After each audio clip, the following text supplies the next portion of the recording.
Hi guys. So down there is Volkswagen today is launching three different cars. One, two, three. But I can't go in. Why? Because there's a social distancing protocol in place. Only one person per publication. So our team, we are taking turns to go in. Right now, down there is Chris and HP are down there. So we're waiting for them to be done. Then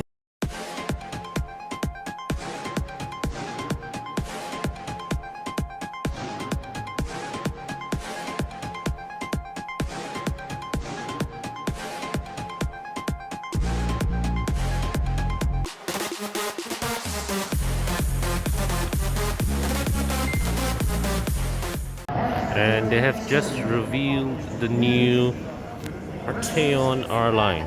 Of course, don't worry, guys. I'll be going downstairs later to get an up close once my turn is up. But since I'm up here, I might as well show you a view of the car. So the Arteon, as we know here, this is a replacement of the Passat CC. Okay, but it's you can see from up here, right? You can see the opening of the. It's no longer a boot; it's a rear hatch. So, in a way, right? It's sort of follows the A5 Sportback template, all right. But of course with a transverse engine format, the MQB platform that also underpins the Passat. And here we show you the Arteon from the front end. Very sleek design. Okay, narrow slit headlights. And this mustard yellow paint too is very distinctive. Wow! So the video there just shows that it has a hands-free tailgate opener. That's nice. So this is priced at 220,000, the Arteon, and it's locally assembled in Pekan. So Volkswagen is evidently betting high on this model. They are expecting to sell a large volume of this, a certain minimum volume of this car, hence the effort to locally assemble it. Now, I just want to show you the clamshell bonnet of the Arteon. So you can see that the whole opening of the bonnet, okay, and so right there, that is the 2-liter TSI engine, mated to a 7-speed dual-clutch transmission that sends power to the front wheels. So you mentioned earlier the pricing of this 220,000 ringgit. So it is, in a way, it encroaches into the C-Class and 3 Series sphere, but it's, you know, it sits like just one step below them. Okay. Now, in terms of its body proportions, I am immediately reminded of the other Volkswagen group product, which is the A5 Sportback. So let me just go and try and pop open the tailgate. So you have a full tailgate opening, and inside here you can see, okay, so I've got a full-size spare wheel. Not bad. And what they have done here is that here with these moldings here, they have created this extra protrusion. So when you lift this, the protrusion actually holds the floorboard up, and you have the typical Volkswagen partitioning of the boot, where you have this compartment here, and this part is lowered a little. Here you can see the boot netting for you to hold things down. So this one, you just hook this here, you hook this here. So you have this net here for you to hold things, and there's even a zipper here as well. So you can put things inside here and zip it up. Very nice. Okay, so here this is a shopping hook, and this thing feels really substantial. It feels really substantial. It looks like it can carry a fair degree of weight. Now the seats have 40-20-40 split folding. There's no remote release latch from the boot here that I can find, surprisingly. You do have power tailgate closing. Oh yes, of course, I forgot. The tailgate has kick access, and just going to show you the tail lights. A very slim design, okay, and I like the lighting signature. Very simple, very understated. A lot of L-shaped motifs here, so you have this L-shaped signature lighting, and then you have this slightly small surrounds there. Okay, overall a very nice, very neatly designed tail light cluster, and you have complemented with a equally subtle rear ducktail spoiler up there. You've got 4-door keyless entry, and oh wow, check out the legroom. Legroom is marvelous, but I wanted to try out the folding seats first. That's Shamsul doing his video. I shall not disturb him. We shall explore the outer styling cues first. So you have 19-inch alloy wheels. Okay, nice design alloy wheels. This color is what they call turmeric yellow. Okay, and you can see here, this is the R Line sort of like fender trim piece. Can I close the bonnet?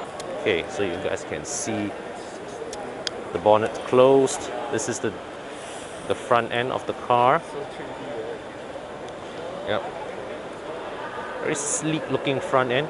And see, I like how the interplay of lines. So you can see here, these two grills. This one flows out to, so wow, this is nice actually. The silver trim actually extends all the way to cut into the light. So this is a very elaborate headlight design.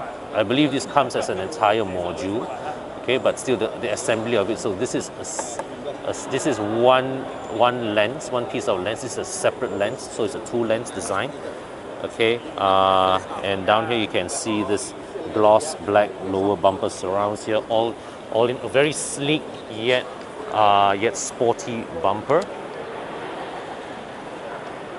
So here you can see the doors are of a frameless design. Let me just come back to the rear section of the car. All right, so you fold the seats down, and you can see it's not a perfectly flat floor, but they have this. What they do is that this is the floorboard, right? So they put this little. They're very clever. Put this is polystyrene.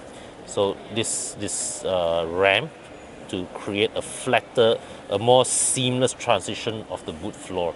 Okay, as you from the boot floor all the way up here. So this is slightly sloped.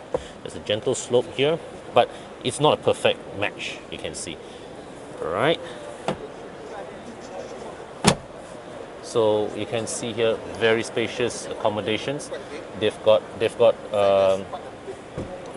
ambient lighting there on the trim. And I step inside here.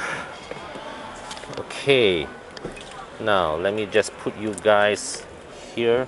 What I can tell you here is that I've got good lean angle. The seats give me good lean angle, good thigh support. I get good thigh support, good leg room here. Fantastic leg room here.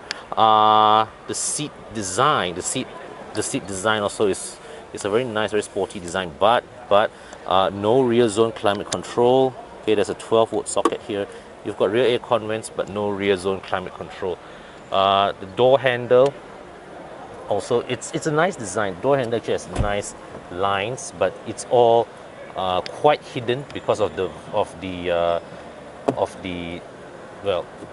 monochrome color. So it's all like a whole sea of gray, which I think they could have better. If they had used contrast coloring on the door card, would have brought out a greater degree of layering in the design, would have showed off more of the designer's intentions with the door card.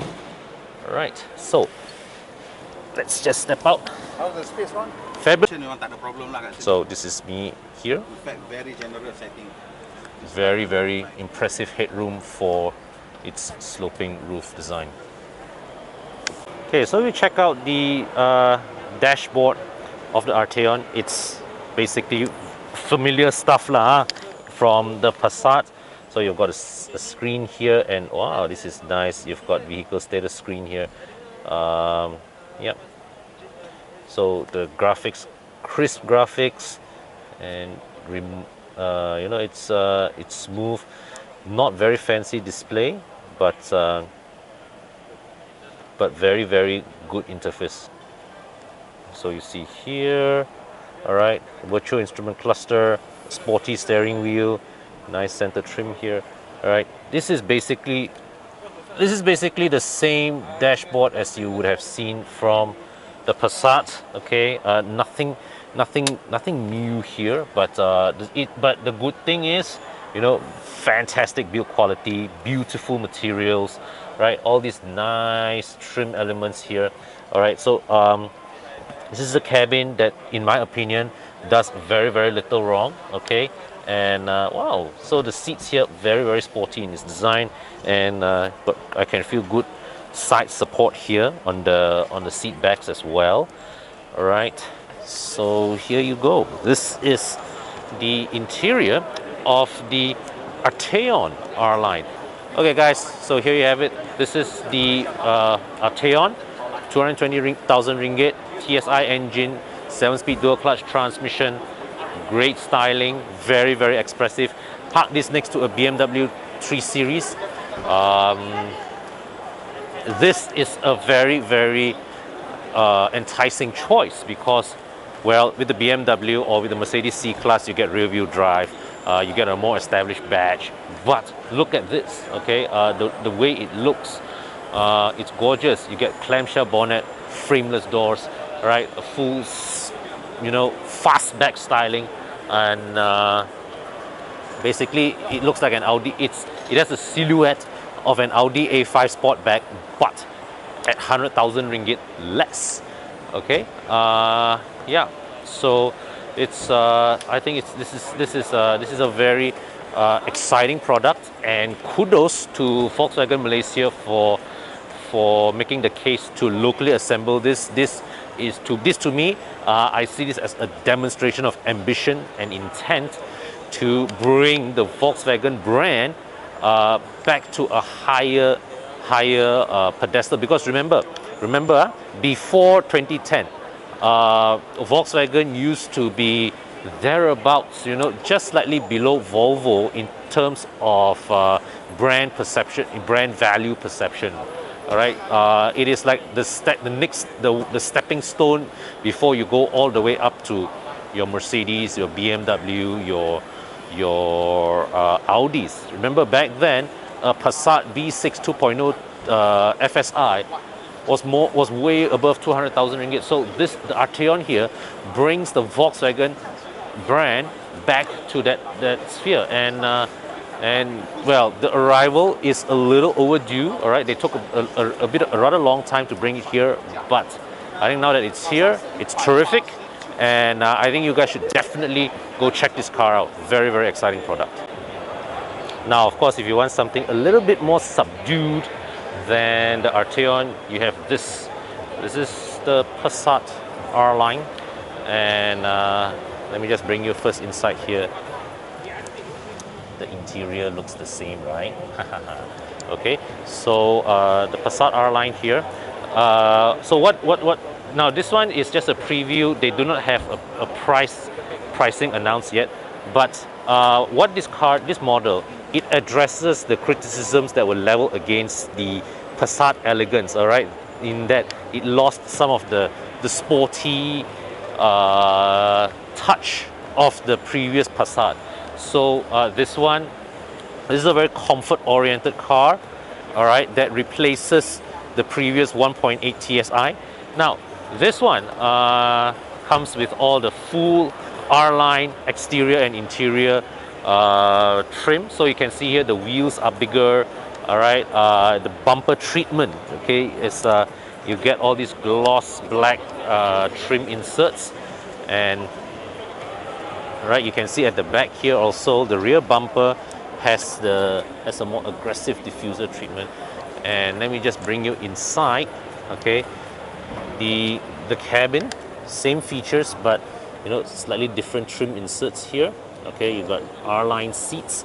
Output wise, it's the same 190 horsepower as you get with the Passat Elegance, but the difference is this one has DCC, all right, dynamic chassis control. You've got adjustable suspension. The Passat there does not. So what Volkswagen says is that with the DCC, it transforms the driving experience of the Passat. It gives a more sporty drive, a more dynamic drive. But we shall wait and see, because the price of this is 200,000 ringgit to 210,000 ringgit. And honestly, for just a little bit more, why wouldn't you want to go for the Arteon instead?